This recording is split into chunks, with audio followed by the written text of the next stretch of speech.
అందరికీ నమస్తే. ఆంధ్రప్రభకి స్వాగతం. సో మనతో సీనియర్ జర్నలిస్ట్ అయినటువంటి కిరణ్ గారు ఉన్నారు. నమస్తే సార్. నమస్తే అమ్మా. సార్, జమ్మూ కాశ్మీర్లో ఉగ్రవాదుల దాడి అంటే కొందరు అధికారులనే టార్గెట్ చేస్తూ చేసిన దాడా సార్ ఇది? అంటే మహిళలని, పిల్లల్ని వదిలేసి సో ఇప్పుడు ఆ దాడిలో మరణించిన వ్యక్తులు ఏంటంటే కొంతమంది నేవీ ఆఫీసర్స్ ఉన్నారు, ఆర్మీ ఆఫీసర్స్ ఉన్నారు, ఇట్లా బ్యాంక్ ఆఫీసర్స్, ఇలా టార్గెట్ చేసిన దాడా సార్? నార్మల్గా చేసిన దాడి అంటారు? ఇందులో పర్టికులర్గా కొంతమంది అధికారులను మీరు దాడి చేయాలని అయితే అలా అయితే నేను అనుకోను.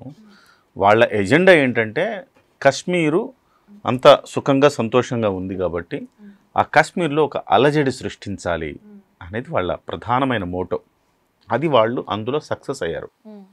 ఎలా అంటే కశ్మీరు 370 అధికారణ తీసేసిన తర్వాత కశ్మీర్లో భారతదేశంలో ఎలాంటి పరిస్థితులు ఉంటాయి మిగతా ప్రాంతాల్లో అలాంటి పరిస్థితులు అక్కడ నెలకొన్నాయి. ఇంతకుముందు మీరు 370 ఆర్టికల్ అమల్లో ఉన్నప్పుడు మీరు అక్కడికి వెళ్ళి మీకు అక్కడ హక్కు ఉందనే దానికే లేదు.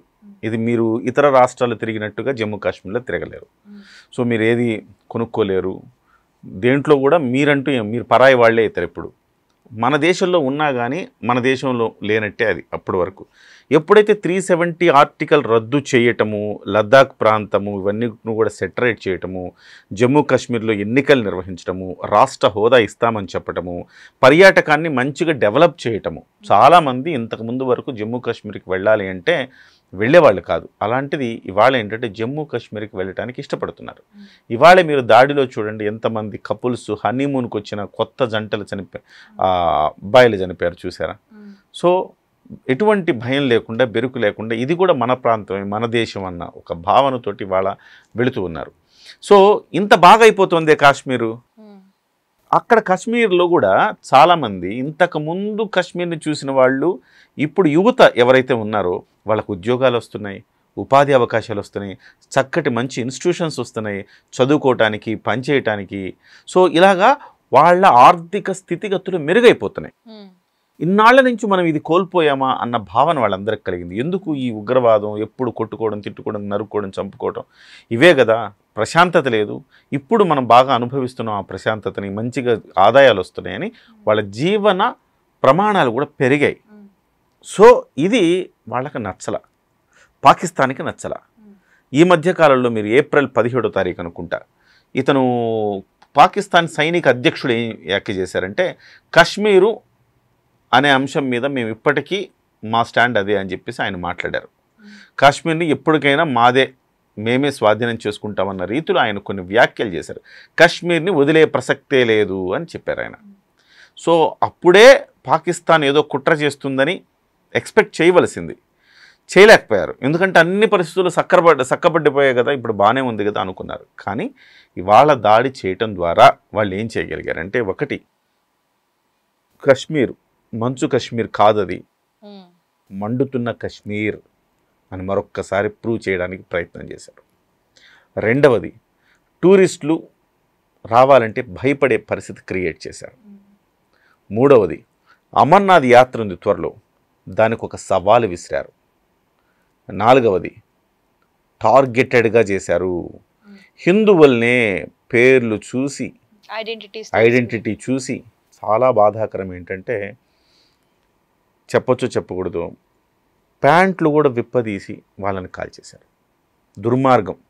అంటే వీళ్ళు ముస్లిమ్సా కాదా తెలుసుకోవటానికి చేసిన పని ఆ రకంగా చేశారు. సో మహిళల్ని, పిల్లల్ని వదిలేసి వీళ్ళని చంపడం ద్వారా మేము అనుకుంటే అందరిని చంపగలం కానీ హిందువుల్ని కావాలని టార్గెట్ చేసి చంపాం, మీరు వెళ్ళి మోదీకి చెప్పుకోండి అని ఒక సవాలు విసిరారు. సో ఇది కవ్వింపు. డెఫినెట్గా మేము అనుకుంటే ఏమైనా చేయగలమని ఒక కవ్వింపు చర్యకు దిగారు వాళ్ళు.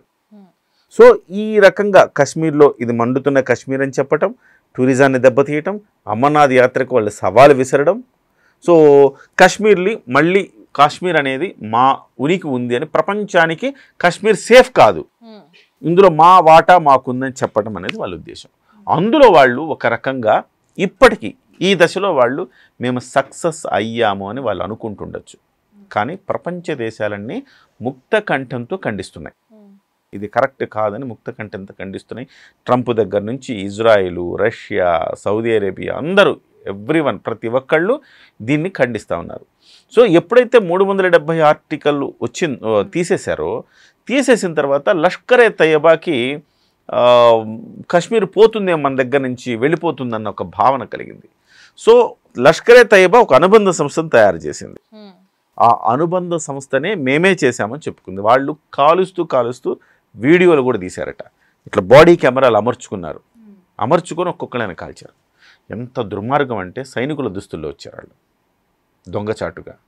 అది కూడా మళ్ళీ మన సైనికులు వచ్చి వాళ్ళని కాపాడడానికి వస్తే హృదయ విదారకమైన దృశ్యాలు చూసామమ్మా.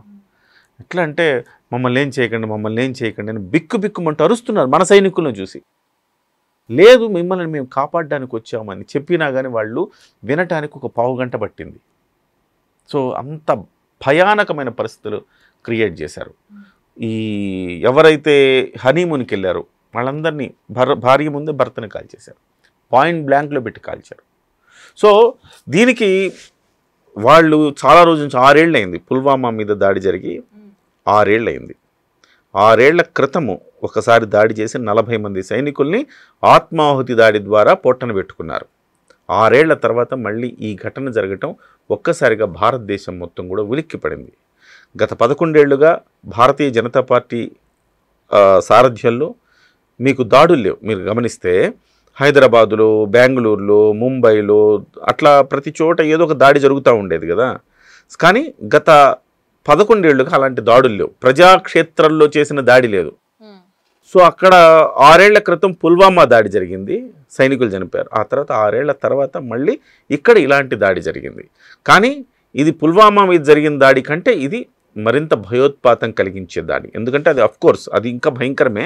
కానీ ఒక సాధారణ పౌరుల మీద, నిరాయుధులైన ఒక సాధారణ పౌరులు, అది కూడా టూరిజం కోసం వచ్చిన వాళ్ళని ఏరి కోరి వాళ్ళని సెలెక్ట్ చేసి మరి చంపడం అనేది ఏదైతే ఉందో అది వాళ్ళ కుట్ర కోణాన్ని తెలియజేస్తుంది. దీని మీద భారత ప్రభుత్వం కూడా గట్టిగా చర్య తీసుకుంటుంది. డెఫినెట్గా మనం చూసాం పుల్వామా తర్వాత ఏం జరిగింది.